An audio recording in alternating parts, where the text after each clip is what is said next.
ছাত্রদল ও ছাত্র শিবিরের মধ্যে উত্তেজনা বেড়েছে। বৃহস্পতিবার রাজধানীর শাহবাগ সহ দেশের ৩ স্থানে এই দুই ছাত্র সংগঠনের নেতাকর্মীদের মধ্যে সংঘর্ষের ঘটনা ঘটেছে। দুপুরে পাবনার ঈশ্বরদী সরকারি কলেজে, সন্ধ্যায় কুমিল্লা পলিটেকনিক ক্যাম্পাসে এবং রাত ৮টায় শাহবাগে সংঘর্ষ হয়। রাজধানীর শাহবাগে বৃহস্পতিবার রাত ৮টার দিকে ঢাকা বিশ্ববিদ্যালয় কেন্দ্রীয় ছাত্র সংসদের দুই নেতা এবি জোবায়ের ও মোসাদ্দেক আলী ইবনে মোহাম্মদের উপর হামলা করেছেন ছাত্রদলের নেতাকর্মী।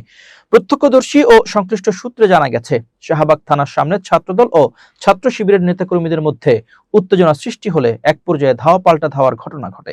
পরিস্থিতি উত্তপ্ত হয়ে উঠলে উভয় পক্ষ সংঘর্ষে জড়িয়ে পড়ে। এক পর্যায়ে হামলার মুখে ডাকসুর সাহিত্য ও সংস্কৃতি বিষয়ক সম্পাদক মোসাদ্দেক আলী ও সমাজসেবা সম্পাদক এবি জোবায়ের শাহবাগ থানার ভেতরে আশ্রয় নেন। তবে অভিযোগ রয়েছে, সংঘর্ষের মধ্যে ছাত্রদলের নেতাকর্মীরা থানার ভেতরে ঢুকে মোসাদ্দেকের উপর হামলা চালায়। এতে তিনি আহত হন।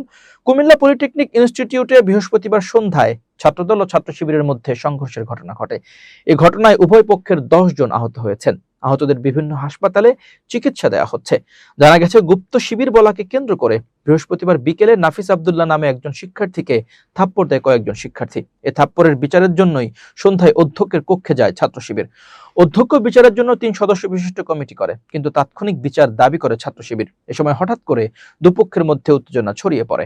এক পর্যায়ে তা সংঘর্ষের রূপ নেয়। এ হামলায় লাঠিসোঁটা ও ধারালো অস্ত্র ব্যবহারের অভিযোগ পাওয়া গেছে। ছাত্রদলের পক্ষ থেকে এসব অভিযোগ নাকচ করে বলেছেন, সাধারণ শিক্ষার্থীদের দুপক্ষের মধ্যে সংঘর্ষের ঘটনা ঘটেছে। তবে ছাত্র শিবির বলছে, গুপ্ত লেখাকে কেন্দ্র করেই ছাত্রদলের নেতাকর্মীরা ছাত্র শিবিরের উপর হামলা করেছে। পাবনার ঈশ্বরদী সরকারি কলেজে বৃহস্পতিবার দুপুরে ছাত্র শিবির ও ছাত্রদলের নেতাকর্মীদের মধ্যে সংঘর্ষের ঘটনা ঘটেছে।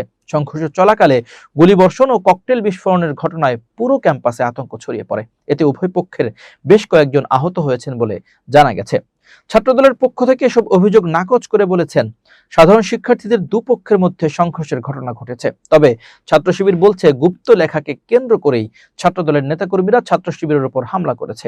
এর আগে গত মঙ্গলবার সকালে গুপ্ত লেখা নিয়ে চট্টগ্রামের সরকারি সিটি কলেজে ছাত্রদল ও ছাত্র শিবিরের মধ্যে সংঘর্ষের ঘটনা ঘটে। এতে ২০ জন আহত হন। এই ঘটনার পর থেকে দেশের বিভিন্ন স্থানে ছাত্রদল ও শিবিরের মধ্যে উত্তেজনা বিরাজ করছে।